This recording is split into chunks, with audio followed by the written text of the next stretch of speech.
我亲你个大头鬼！亲！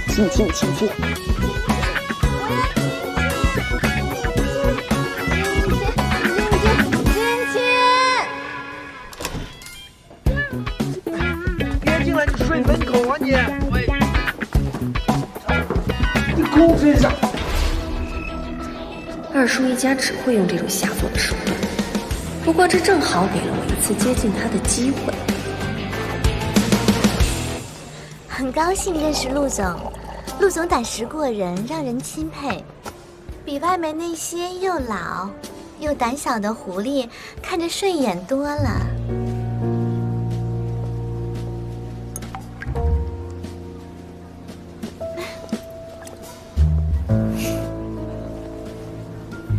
我能提供给您的建材价格和质量，跟我的身材一样迷人哦。Carrie 小姐不怕被易华封杀吗？那就要看陆总你值不值得我托付了。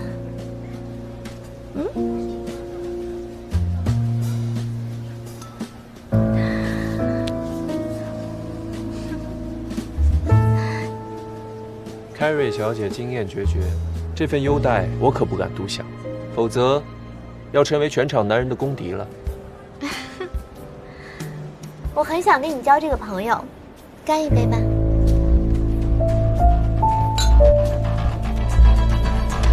林阳，原来你在这儿啊！听说这儿有美人计，我来开开眼。不许赶我走哦。你好，不然，陈阳的朋友。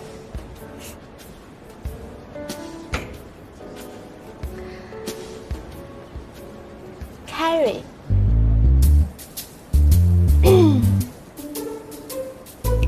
布小姐，身材是长出来的，可不是凹出来的。女人的美是由内而外，不是露出来的。听说陆总是异性绝缘体，看来布小姐是个例外啊。那当然了。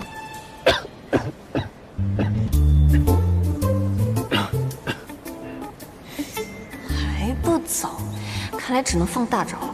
我第一次见陈阳的时候就见色起意了，这帅气棱角分明的脸，健硕的胸肌，一眼相中，根本把持不住。陆总，我慕名想要跟您合作，但是您身边这位红颜知己好像不太欢迎啊。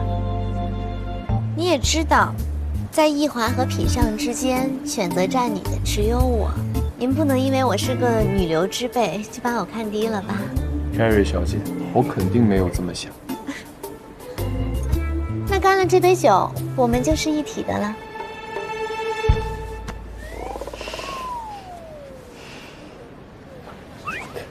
Carrie， 我一会儿要送小冉回家，这杯酒我真不能喝。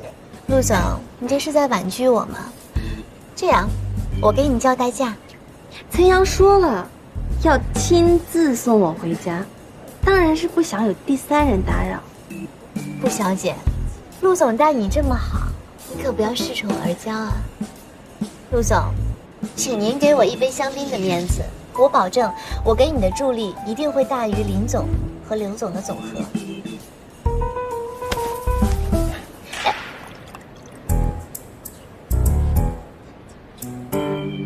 陆总和人合作从来不是被选择，今儿我替他喝了，我们先走。Carrie， 小冉是一杯倒，我得送她回家了。失陪。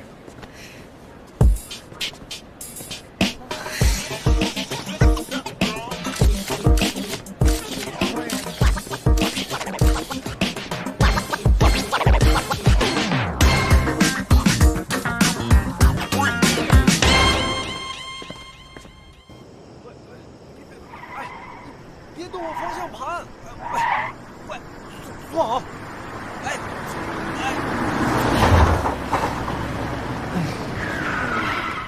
我好……你知不知道这样很危险？过来，哎，一杯香槟而已，不至于吧你？喂，你是装醉还是真醉啊你？我这么看起来你也挺帅的。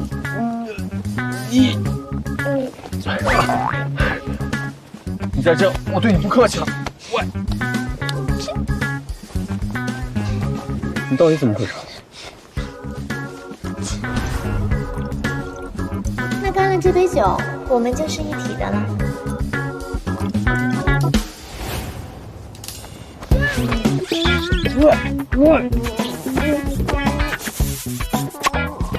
你冷静点，我去给你拿瓶水。你别走。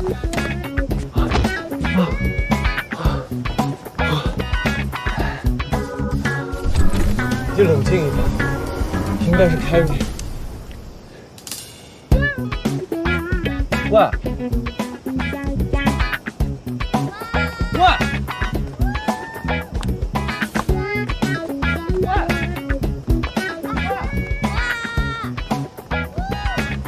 慢点，小心啊！我要吹风，我好热呀。我得把你捆起来，一捆起来你不老实。别动。吹风，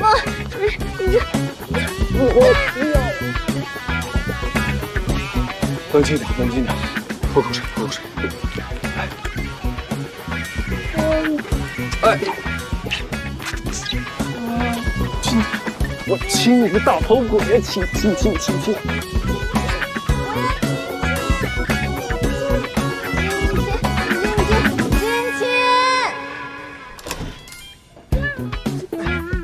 来，你睡门口啊你！喂，你公分一下！救命啊！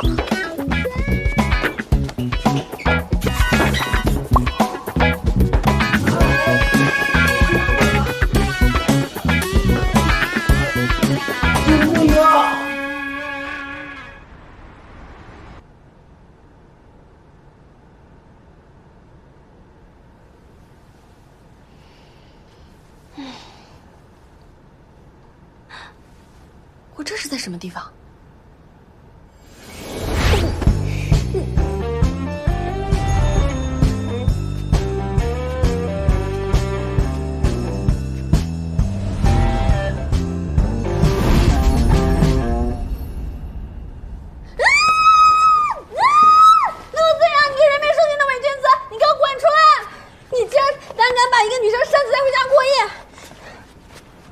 你确定？我确定。陆慈阳，你死定了！我一定要把你送到监狱里。谁进监狱？看完之后再下定论。哎！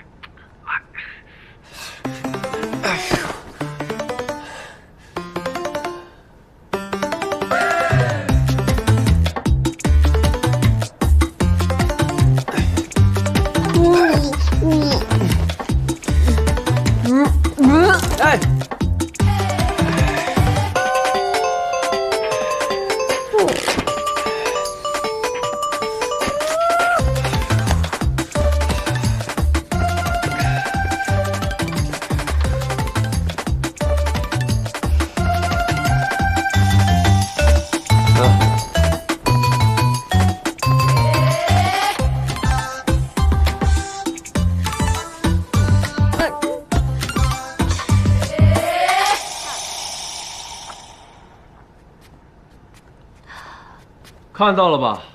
是谁强行闯入？是谁主动投怀送抱的？对了，你吐脏的衣服还有撕碎的衬衫都得照价赔偿。你在我家借宿了一晚，按照标间300一晚收费，不算贵吧？至于精神损失费，我看在你是一个女人的份上，我就不跟你计较了。我的要求还算合理吧？哦。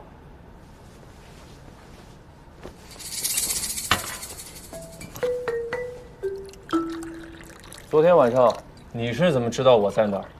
又怎么知道有人要算计我的？是凯瑞螳螂在前，还是你黄雀在后？我会露面，不能让他知道我是一家人。我看到有人要偷拍你，好心去提醒你。就凭这一点，你应该安全的把我送回来。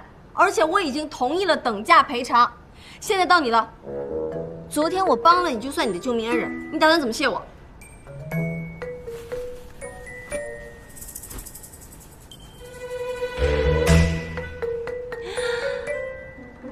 早知道黄雀后劲这么大，还不如让螳螂给骗了。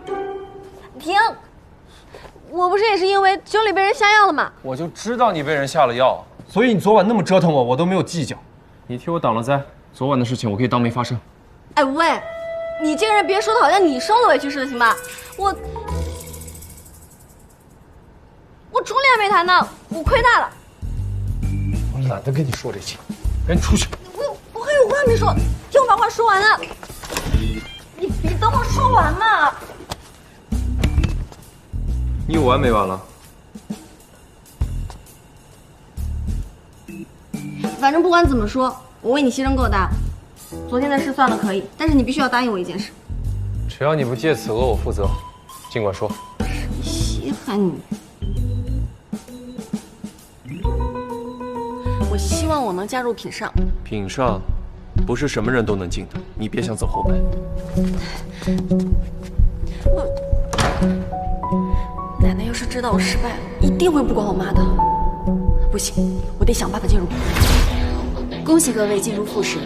今天的考题是为一间40平米的小房子做空间改造，业主是一位半身瘫痪的中年男士，和他60多岁的父亲同住。开始。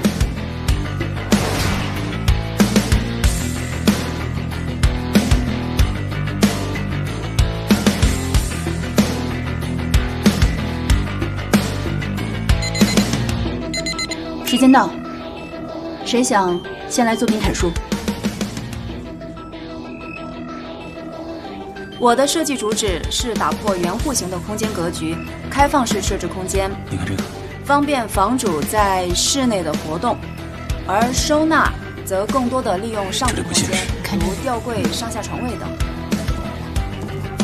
你是指望一个高位截肢的残疾人和一个60岁的老人每天上蹿下跳吗？我的设计主旨呢是突出一个方便，然后既要保证空间的功能性，也要有它的安全性。考虑到房主及家人是残障人士，空间设计上肯定是把安全便利放在第一位。你看看，空间太小了，可操作性实在是有限。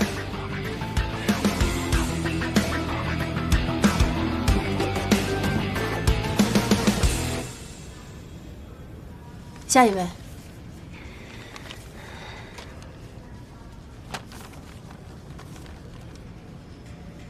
我的设计主旨围绕的是解决基本的生存便利展开的。这是一间位于1楼的40平米的小房子，面积狭小，住户是2名行动不便的人士，而楼下呢正好是车库，在入户门的地方，我把它设计成电梯，打通房子和车库，就可以很好的解决出行的问题。而卧室，我们采用的是地窗设计。这种隐藏式的设计，能尽可能在有限的空间，为行动不便的住户提供最大的活动空间。我觉得他这个设计挺好，确实不错。我们这次的考题切入口很小，这个不染能挖掘出房屋使用者自己都没有意识到的潜在需求，倒是个有温度的设计师，很符合老板您的要求。能够做到这么细腻，可见他真诚的态度，是面试者中少有的亮点。他要是加入品上，一定大有可为。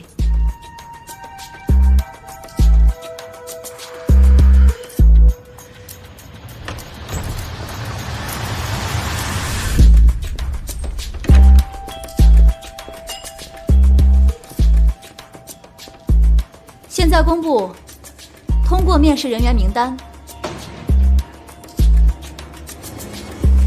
赵磊。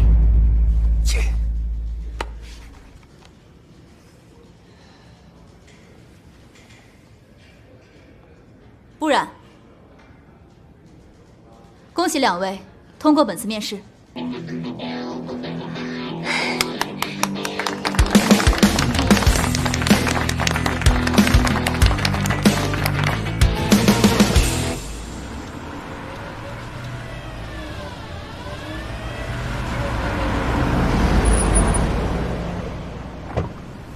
妈，我终于找到设计师的工作了。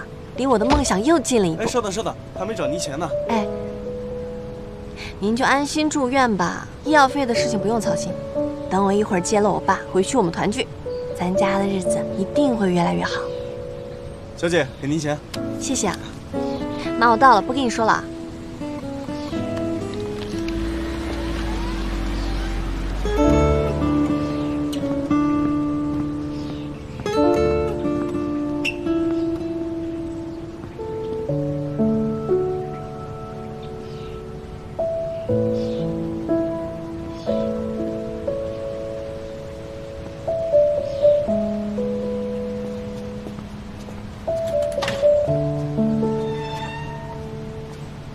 爸，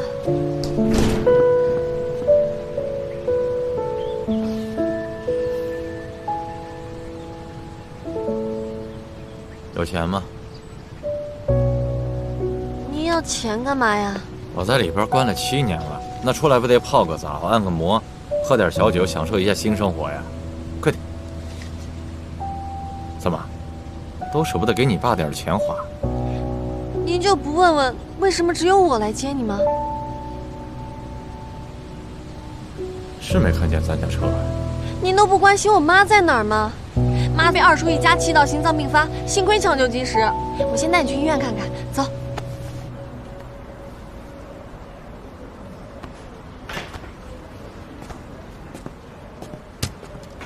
马医生，这工作再忙，也要叮嘱好病人配合治疗啊。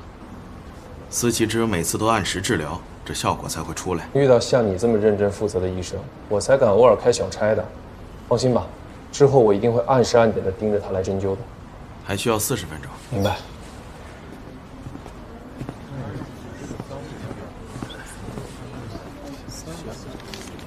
爸，这边。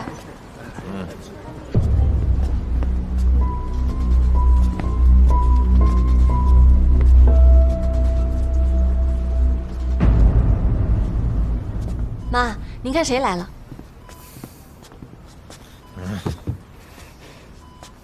明德。我爸一出来就马上来看你了，让他休息一下都不肯。正好我也有事儿，让我爸好好陪你吧。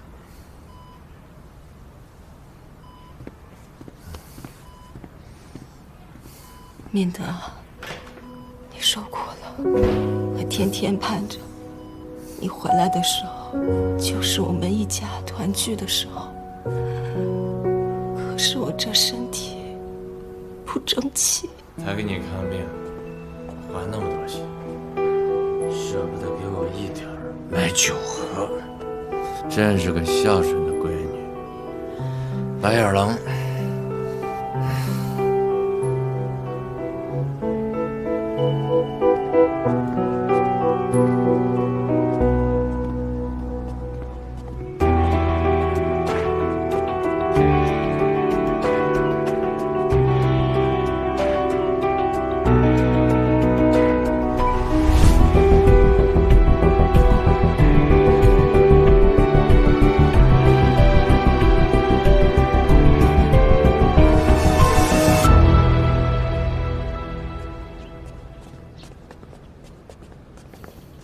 大哥，大哥，大哥，出来了！小冉你也真是的，也不跟我们说一声，我们好一起接他去啊！是呀，我就说怎么满屋子都是酒味儿呢？小才子，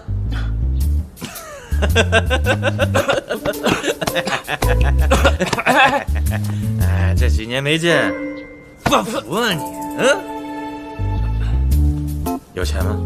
啊，钱？可惜，等会儿给大哥赚点钱。你看大哥现在的样子，连生存能力都没有，大嫂又病病殃殃的，不然啊，你懂点事儿，赶紧找工作。我现在连工作都没有。我可真羡慕你们这一家，没工作还能白吃白住，有钱花。也是，谁会招一个妈妈常住院、爸爸又坐过牢的人去他们公司呢？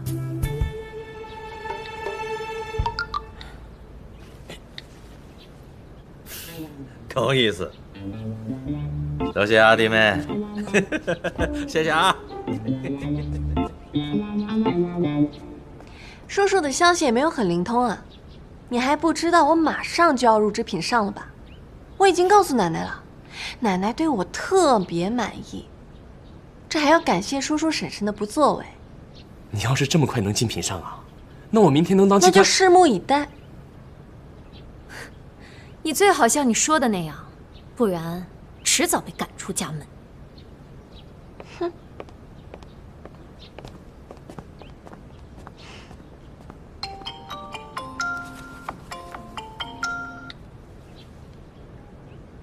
喂，你好，布兰女士，非常抱歉通知您，由于我们查出您的设计和泰勒老师出版的作品集非常相似，我们合理怀疑您有抄袭行为。哎，不是我，所以本次面试结果无效，您不能进入品上。哎，喂。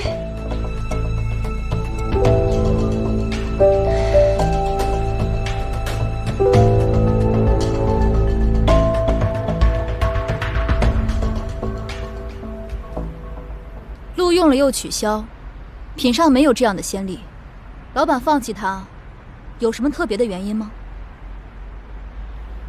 她是易敏德的女儿，品上绝不能让易家人进入。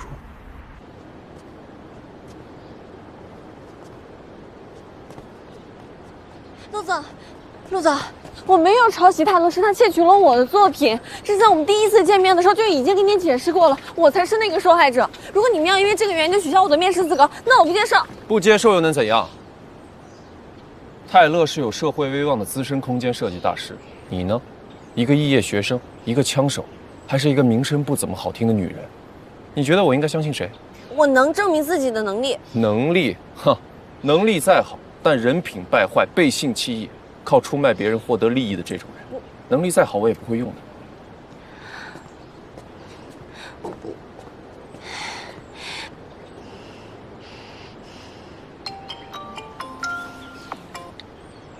喂，你回国了？正好一会儿找你。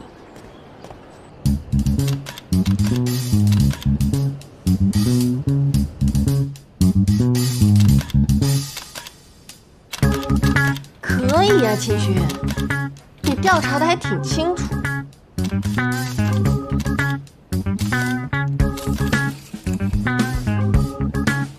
收工。这才几天啊，你收工也太轻松了吧？别急。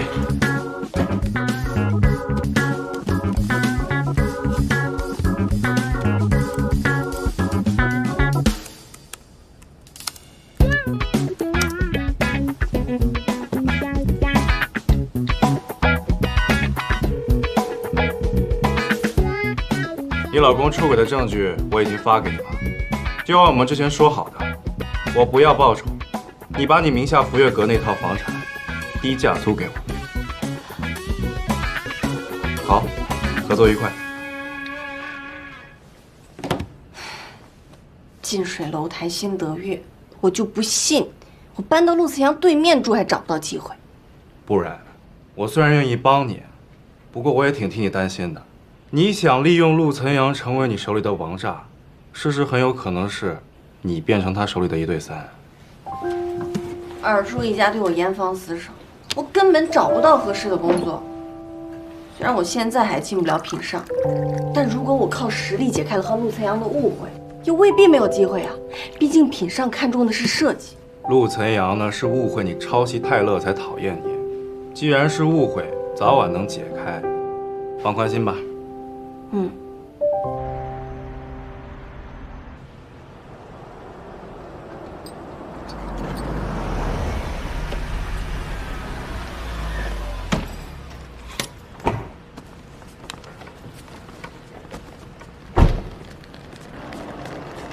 陆总，您这么早下班啊？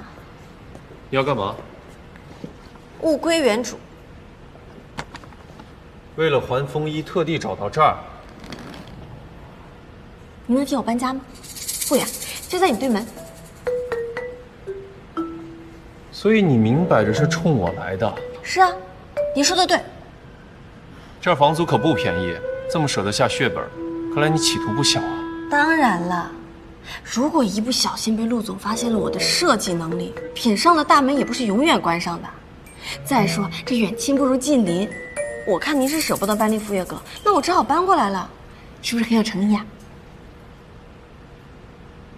我帮你搬。得，那我先给您摁电梯。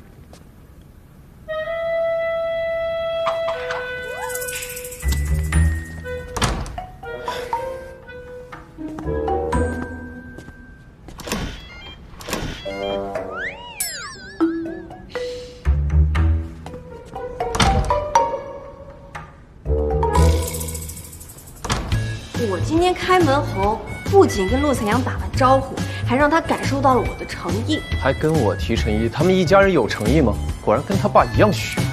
我是笑得虚伪了点，但他应该看不出来。他看我这么努力的想成为他的员工，一定会很感动。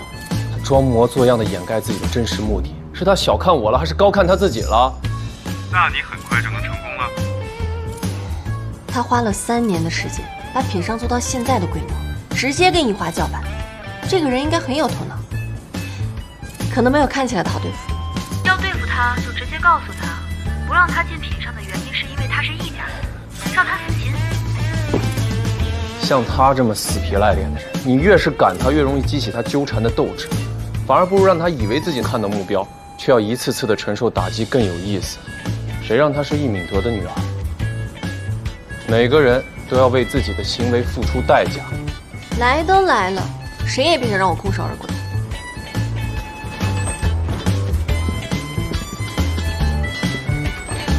嗨，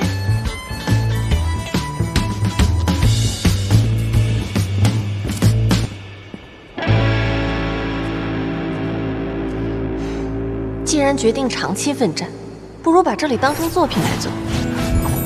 一来住着舒坦，二来让陆晨阳好好开开眼。看看什么叫有温度的家。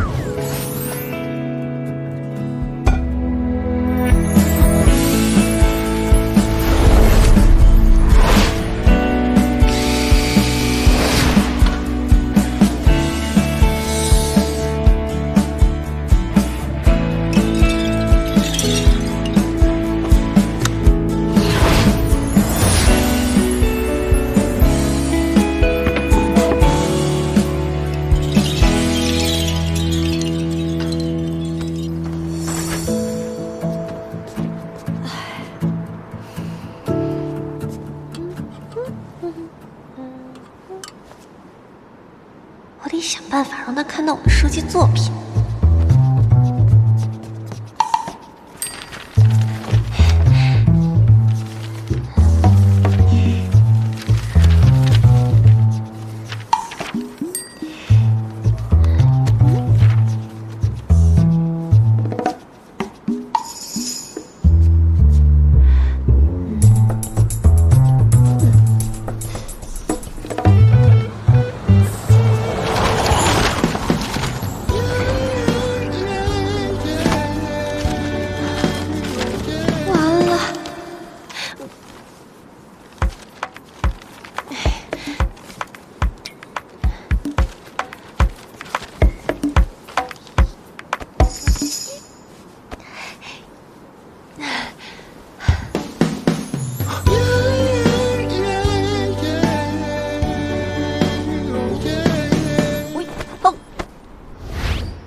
帮我剪一下。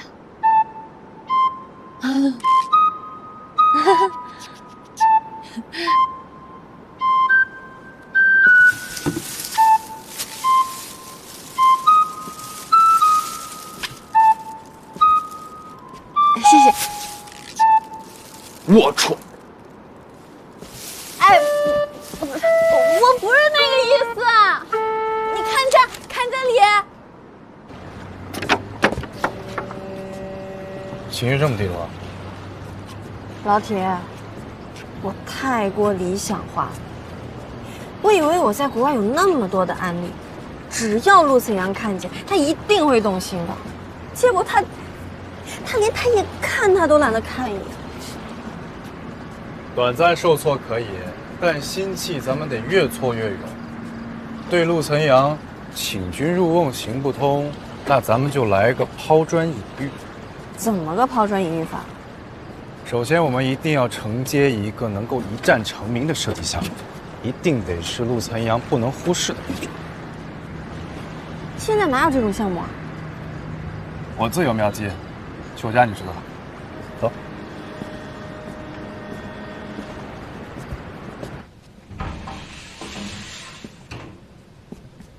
请进。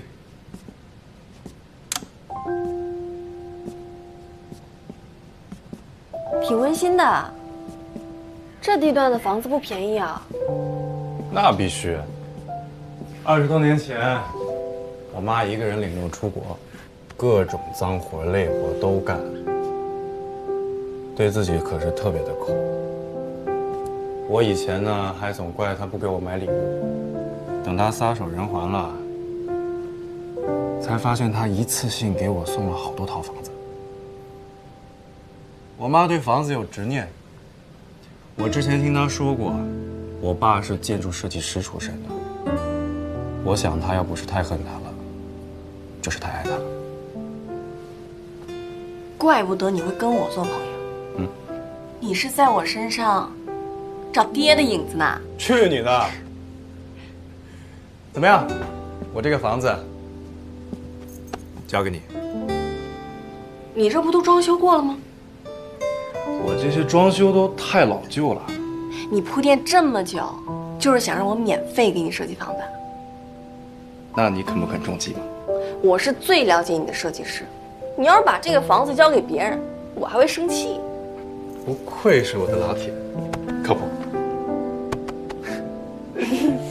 对了，今天让你过来主要目的其实是这个。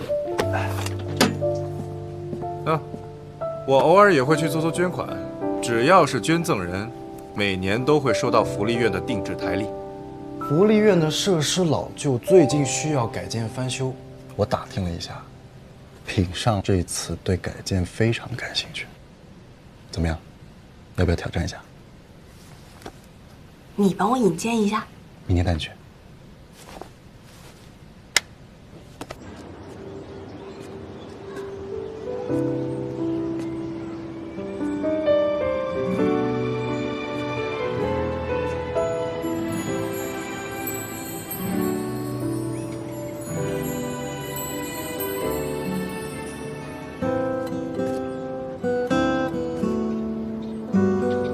岑阳，跟我回家吧。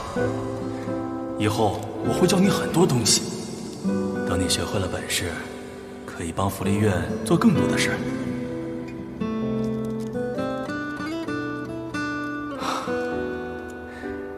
你喜欢棒棒糖啊？什么味儿的？我最喜欢柠檬味儿的。我家女儿，她也是你妹妹，她喜欢草莓味儿的。你喜欢吃什么味儿的？我喜欢柠檬味儿。我有过草莓味儿的棒棒糖，只是让给别的小朋友了。你真棒，这么小就知道分享。看来啊，以后我要多向你学习。希望你以后多给我相处的机会。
姐姐鞋带开了，等系好了就带你回教室。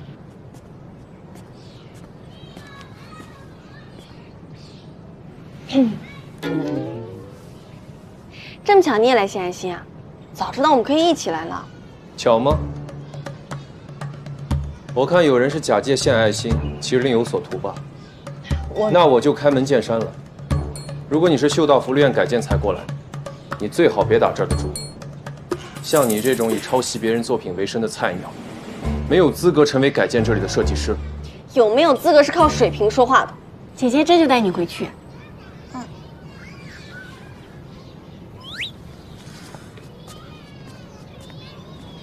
你要小恐龙啊？好，给你。是这个，好玩吗？好吧。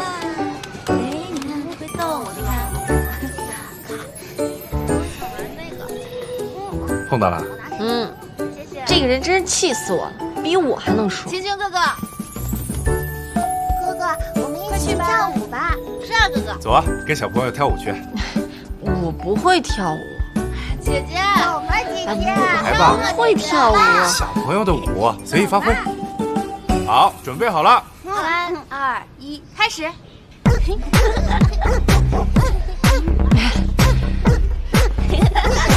扭一扭。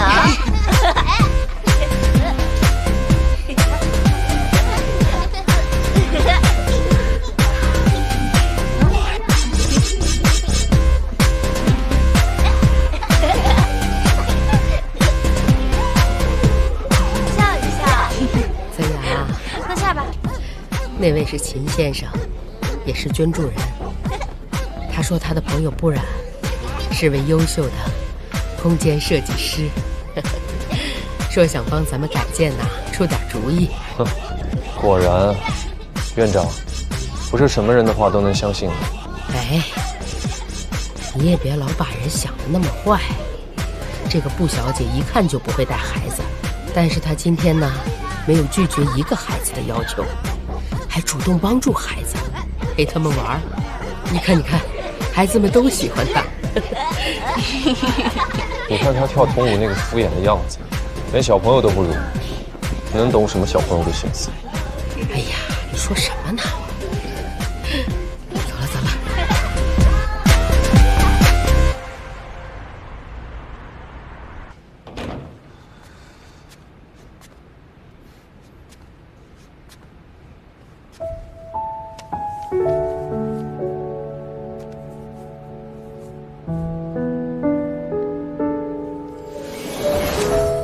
物归原主。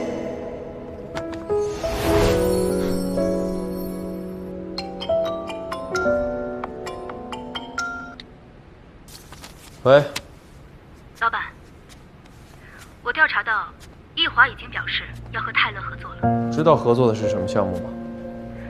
暂时还不知道。易华的项目一直饱受诟病，要说服泰勒这样的大师合作，一定不是普通的商业项目。另外还有个发现，不染因为得罪泰勒而在毕业前夕被学院除名了。他那么难缠又讨人厌，得罪导师有什么奇怪的？现在最重要的是了解清楚易华跟泰勒合作的到底是什么项目。好。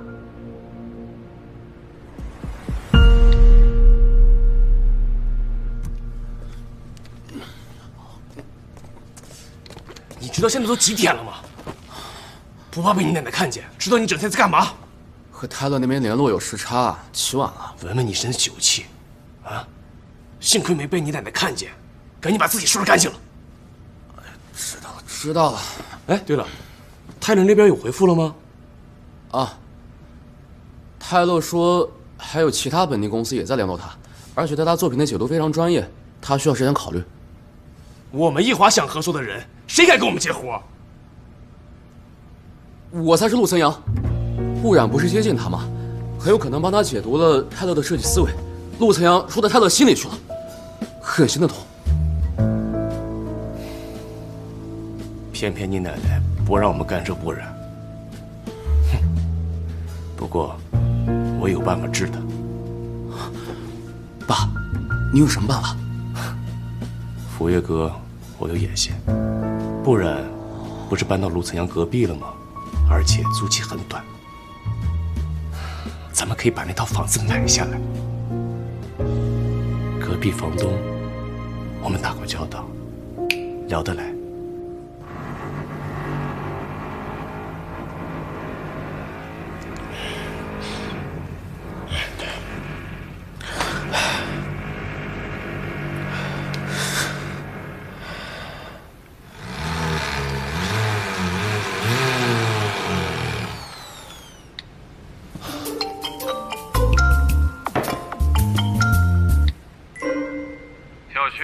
8点之前不能装修，你店尊要再不听我投诉你。大哥，你家没表吗？你自己看看，现在都几点了？我就做个手录2期项，很快完事儿。我不管，我要睡觉。你说不行就不行？你说我老板还是房东啊？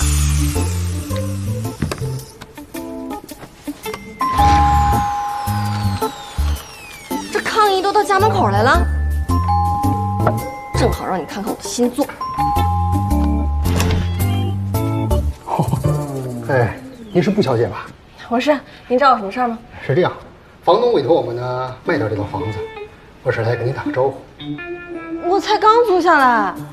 当然了，如果您要是愿意立刻搬走的话，房东不仅会退还您所有的租金，还会支付您3倍的违约金。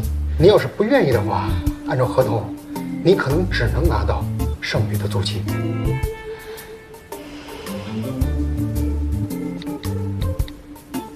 我正要给你打电话呢，房东说有人出了特别好的条件要把这套房子买下来。对不起，没能帮到你。不关你事。布小姐，要不您还是搬了吧，房东等着我回信儿呢。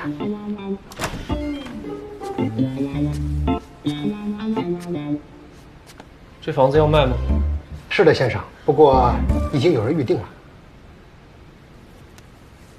我出5个点的中介费，你说服房东卖给我。5个点，我一定尽快说服房东。您等我的好消息。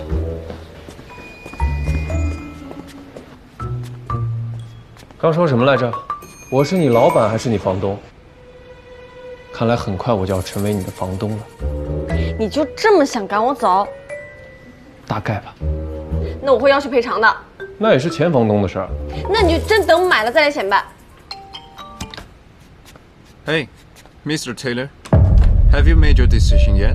Yes, Mr. Lu. The sincerity of Ping Shan impressed me more than Yihuan. I'm going to have a coffee with you in China.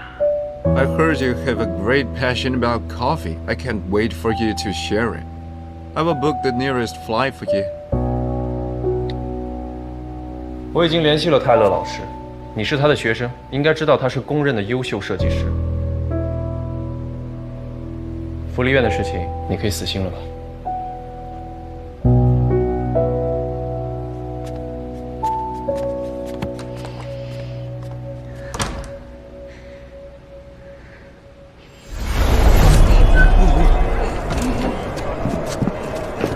妈，助学贷款是出了点岔子。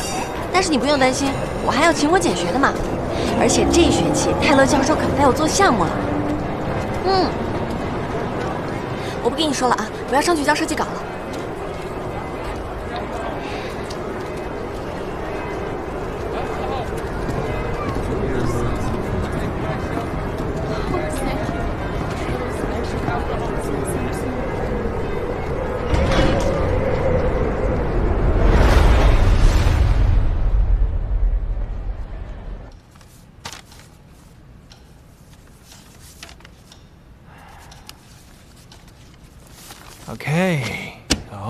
Okay.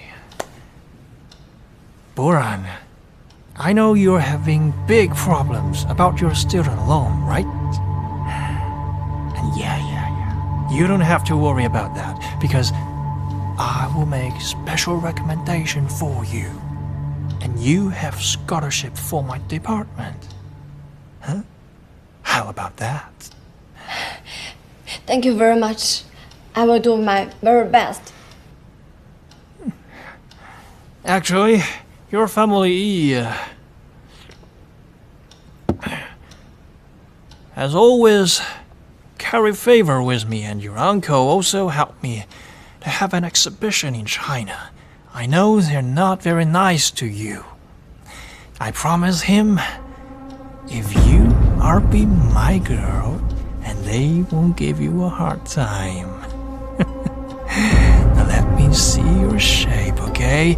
So I can see a few words of my recommendation. 猥琐油腻男，你惹错人了。What's that? I said, you have a little too much alcohol. Go take a shower first, and I will wait for you here. Okay. Make yourself comfortable. Take off your coat. Huh? I will.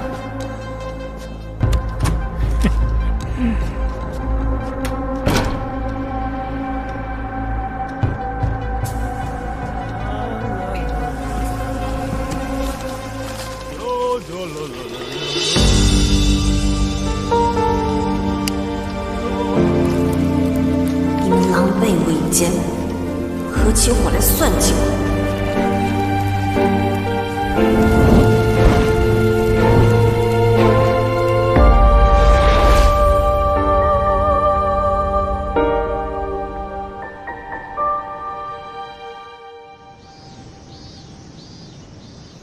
你建议找国外顶级的设计师，一定有你的考量。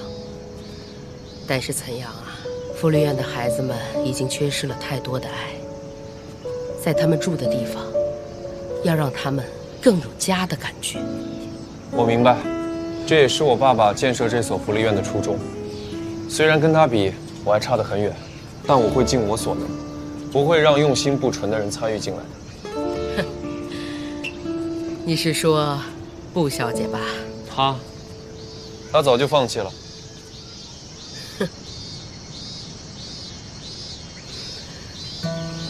布小姐很热心，说，就算我们不用她的设计，也可以从她的思路参考。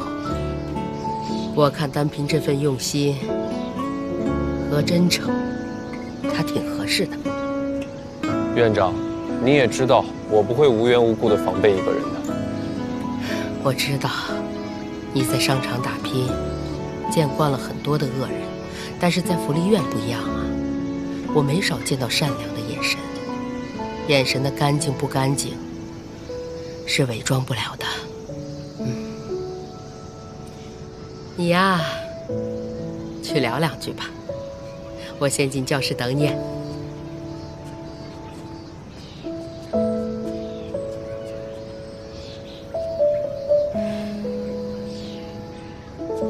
你还真是阴魂不散啊，来得挺勤啊。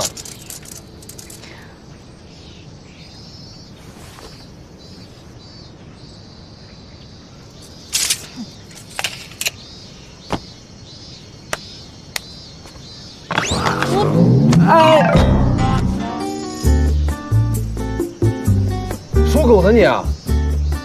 是我的血。 我的嘴破了。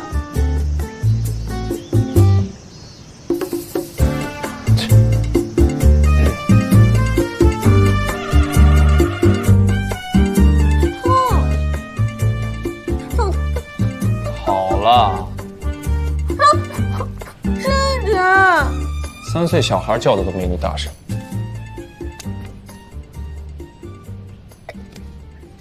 说话还挺专业。 福利院的孩子多，年长的孩子学点护理技能是应该的。我不知道你是怎么把自己锤炼得如此的厚颜无耻。我已经3番2次的跟你说过了，这里不需要你，你硬是要闯进来。对，从你的角度来看，你是顽强不屈，但在别人看来，打住！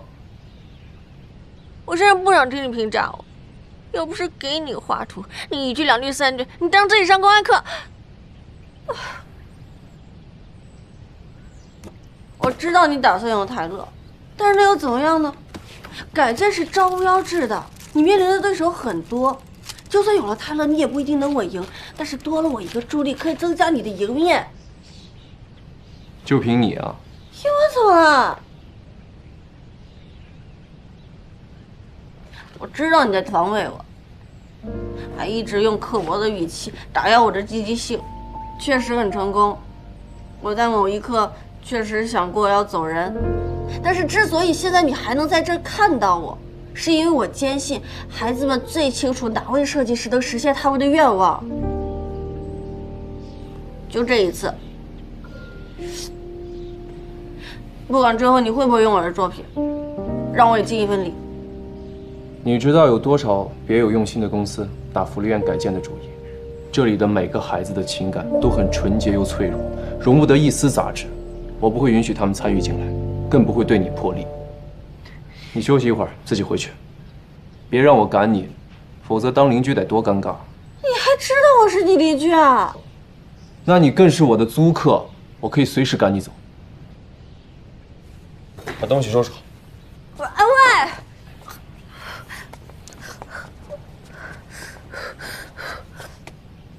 姐姐，你怎么在这里？是受伤了吗？没事的，姐姐受了一点小伤。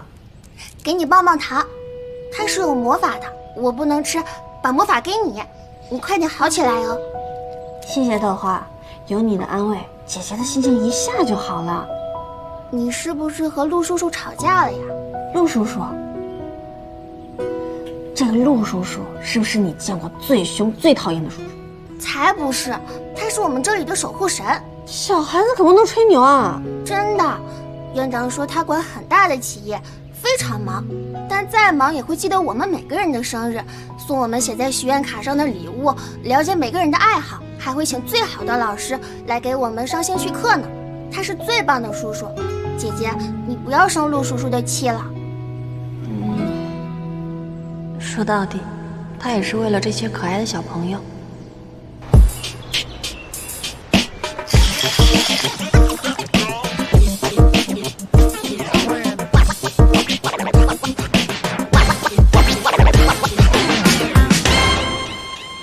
你叫秦寻，海归，怎么会看中我这家偏僻的小店？还算合眼缘。你看上这里什么了？我妈之前跟我说过，我爸生前心烦的时候最爱来您这喝一杯。我的朋友里没有姓秦的。我跟我妈姓的，我爸姓陆。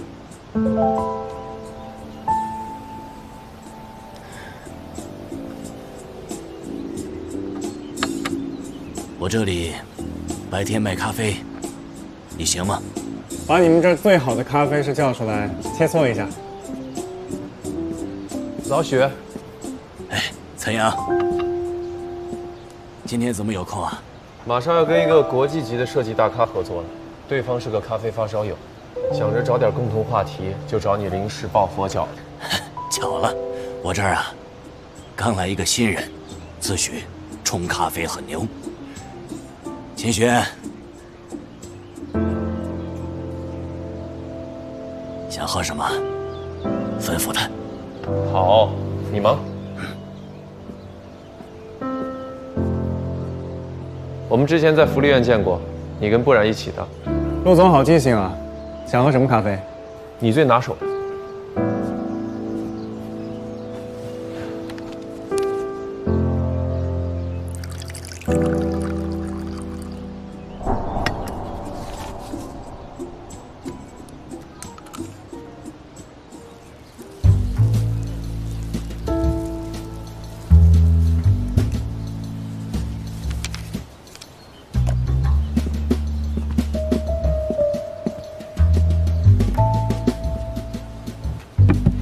这是我最拿手的特调提醒，不知陆总是否有胆尝试？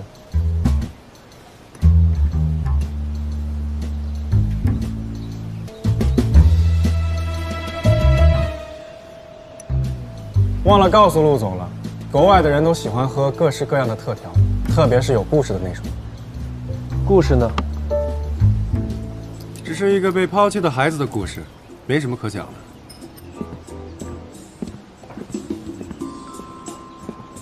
咖啡不错，故事一般。陆总觉得这个故事一般，是因为有一个完美的家庭吗？曾经完美，我爸把我从福利院领回家以后，尽可能的弥补了我缺失的关爱。听起来你爸对你挺不错的。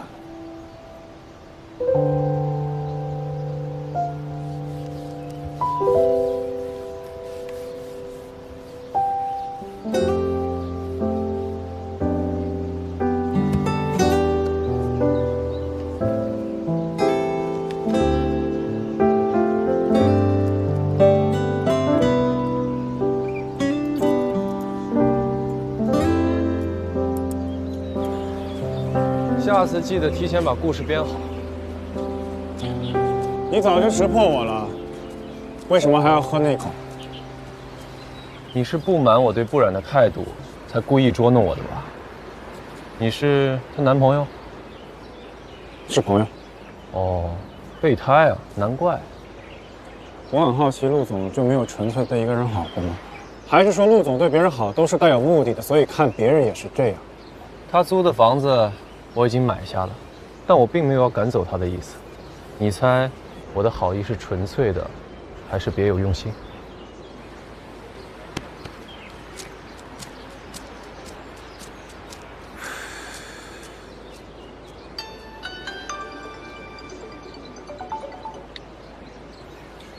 ？Hi, baby.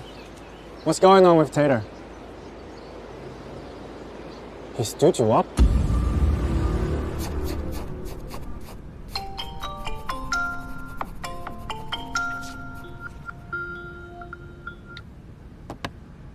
你可真会挑时间。大忙人，跟你说件好事。明天我就要在老伙计 pub 上班了。恭喜你找到新工作呀，无业游民。我又有新地方能蹭蹭喝了。还有件关于泰勒的事情想不想听？你说。泰勒今天的小女朋友给我打电话说，泰勒要放弃跟他约会，明天就要来中国。明天就到。我之前打听到易家请他花了重金，看来这次易华对福利院的改建是势在必得。可是陆岑阳今天才来我应聘的酒吧学做咖啡，看样子是为了接待泰勒而做准备。而且我调查了一下，泰勒下榻的酒店正是品上的协议酒店。泰勒怎么会放弃易华这种大蛋糕，转投品上这种后起之秀呢？不对，这中间一定有诈。你让陆岑阳吃次亏也好，人没摔跤之前怎么知道陆华呢？他摔得屁股疼了，才能知道谁会扶他。听我的，这事别掺和，沉住气，咱们看戏。院长说他管很大的企业，非常忙，但再忙也会记得我们每个人的生日，送我们写在许愿卡上的礼物，了解每个人的爱好，会请最好的老师来给我们上兴趣课。他是最棒的叔叔。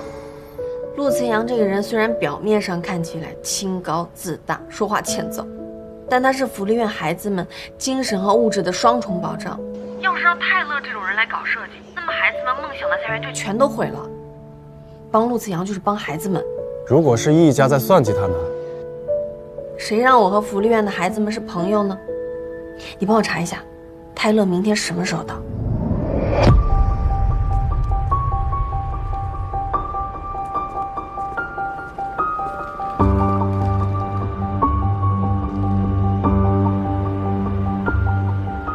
爸，我们给陆岑阳准备的大礼包已经送达。好，陆岑阳不是喜欢抢吗？抢了福月阁的房子，还要抢福院的项目，这次就让他抢。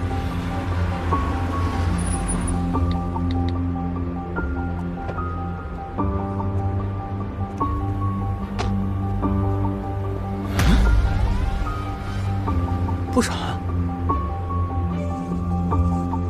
This project is not just for adults, it is also for the children. And what I'm talking about isn't only stay on the idea level, it's gonna be everywhere of my design.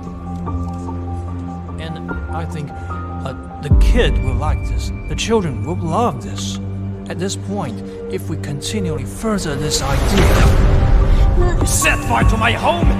You accuse me in public, huh? Do you know why I'm so powerful? Because I create the beauty, the fascinating the world. I am a genius.